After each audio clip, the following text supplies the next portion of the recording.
जहाँ पर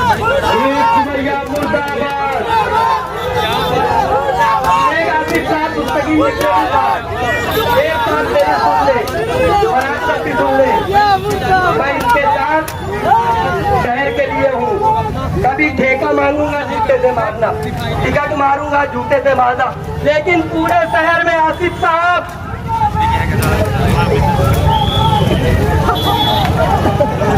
सलाम वालेकुम।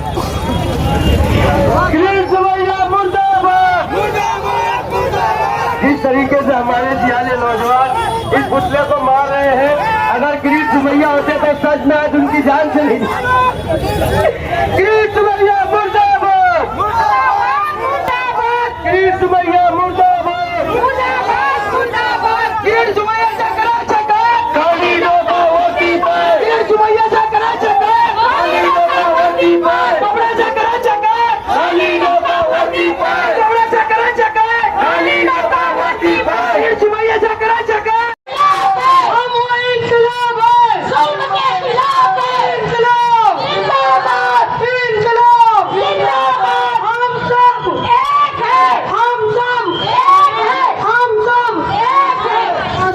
नुमाइंदे का खामोश रहना और शहर की आवाम का परेशान होना, इस बेचैनी को देखते हुए माननीय डिफेंस कमेटी का इनेकाद हुआ।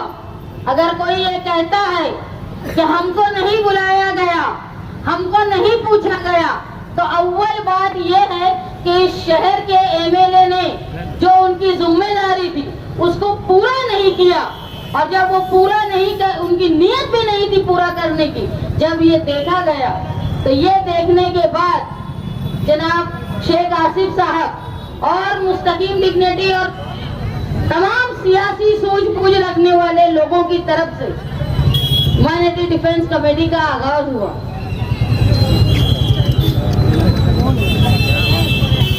मालेगांव शहर मुसलसल अकलियत की आबादी की ज्यादा होने की वजह से यहाँ पर निशाने का शिकार हो रहे। किसी ने कहा, मैं ये समझती हूँ कि कोई भी नुमाइंदा, चाहे वो असेंबली का हो चाहे वो पार्लियामेंट का हो, उसको इसलिए चुना जाता है कि वह ऐवान में जाके आवाम की बात को, आवाम के मसाइल को रखे। अगर वो इस बात को करने में नाकाबिल है, अगर वो किसी मंत्री के चेंबर में जाके अपनी मेंबरी बताता है, तो ये आवाम के साथ इंसाफ नहीं।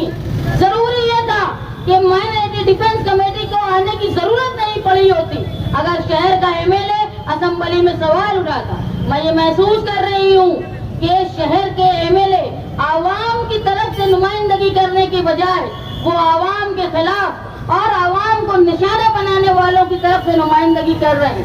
एक एसआईटी से मालेगांव शहर परेशान, दूसरी तरफ दूसरी एसआईटी लाने की कोशिश की जा रही है।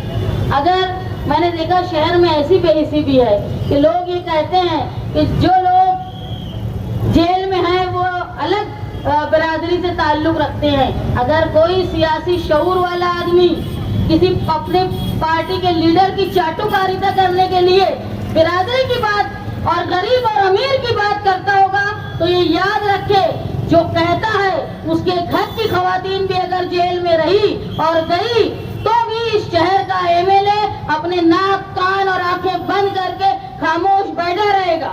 अगर आज हम कुछ गरीब खवातीन के लिए यहाँ जमा होकर, मर्दों के लिए, बेगुनाह लोगों के लिए यहाँ जमा होकर अपना एहतजाज नहीं करेंगे, तो ये गिरफ्तारी का सिलसिला बढ़ता जाएगा और ये एक सिर्फ हमारे जन्म दाखिले तक नहीं महदूद रहेगा।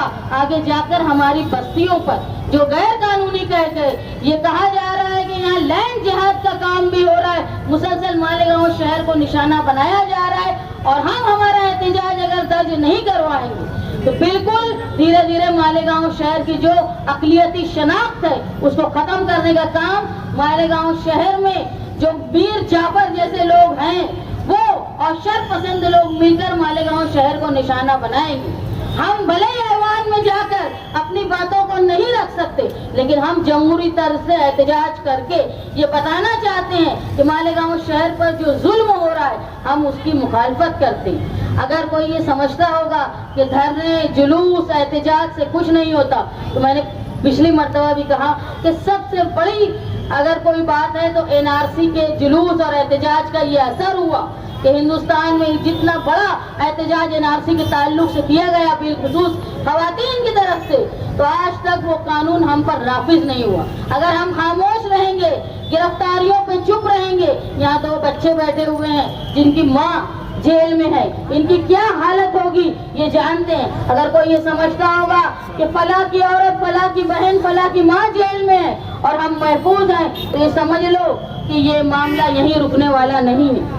आप एक कानून बना हुआ था, अगर घर में डिलीवरी होती है तो 21 दिन के अंदर उसको अपने कारपोरेशन में उसका इंदराज हो, लेकिन अभी आंगनवाड़ी और जो मेडिकल हेल्प करने वाले खवातीन हैं उनको पंचनामे की जिम्मेदारी दी गई। अगर आगे जाके उन पर केस होता है, वो जन्म दाखिले पर सवाल आता है, तो आंगनवाड़ी वाले, नीमा वाले और जो हेल्थ वर्कर है उन पर भी केस होगा। इसलिए मेरी कारपोरेशन से ये दरख्वास्त है कि बेगुनाह जो लोग नौकरी पे नहीं है, नीम सरकारी तर्ज पे काम करते हैं, उनको इस मामले में फंसाया न जाए।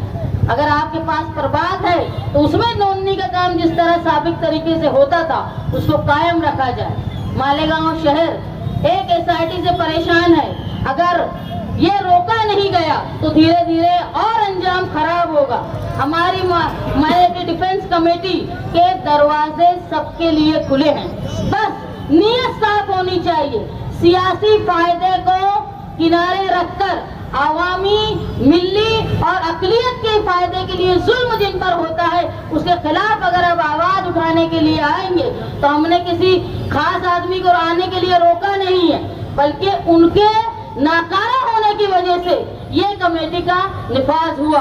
अगर कोई बहुत इच्छुक है कि वो आना चाहता है तो किसी को रोक नहीं है। शहरी मुफाद के लिए हर कोई यहाँ शामिल हो सकता है, अपनी पार्टी के मुफाद को बालाए ताक रखते हुए। मेरी मालेगांव शहर की आवाम से दरख्वास्त है कि आप सच्चाई को समझे। जिनकी जिम्मेदारी थी वो ख्वाब खरगोश में है, वो कहीं न कहीं मुखालिफिन की और जो हमको निशाना बनाते हैं उनकी दलाली कर रहे हैं। ऐसे लोगों को जो हमारे खिलाफ, हमारे साथ रहकर साजिश करते हैं, उनको पहचानो और हम अपने जमहूरी तर्ज पर इनकलाब कहते हुए हमारा जो एहतजाज है उसको दर्ज करवाते रहें। अगर आज हमारा अलामती तौर पे खवातीन व मर्द का धरना है और हम बड़ी तादाद में आज यहाँ जमा हैं, इसके बावजूद भी अगर हमारे साथ इंसाफ मिलने में देरी होगी, हमारा इंसाफ मिलने में हमको रोका जाएगा, तो यकीनन ये शासन प्रशासन ये समझ ले कि ये हमारा अलामती धरना है। आगे डिफेंस कमेटी के जिम्मेदारान के इशारे के मुताबिक हम हमारे एहतजाज को सख्त करते जाएंगे। इसलिए मेरी बिलखुसूस माँ बहनों से दरख्वास्त है कि आने वाले बड़े एहतजाज के लिए आप लोग तैयार रहें। याद रखें, अगर किसी की बहन जेल में है, किसी की माँ जेल में है, तो आप अपनी बहन और माँ और अपने आप को समझकर उनका साथ दें। मैं समाजवादी पार्टी के सदर होने के नाते और मालेगांव शहर के एक सूझबूझ, और मैं मानती हूँ कि अगर कोई ये एसआईटी के खिलाफ नहीं बोलता है तो उसको मिल्ली और कौमी दर्द नहीं, वो अपने आप को बचा रहा है या अपने आप को बेच रहा है फिरका परस्तों के हवाले किए। मैं अपनी जाती और सियासी जिम्मेदारी समझ के मालेगांव शहर पे होने वाले जुल्म के, हर जुल्म के खिलाफ आप लोगों का साथ दूंगी। मेरी पार्टी के साथ आप लोगों ने बोलने का मौका दिया, मैं आपकी शुक्रगुजार हूँ।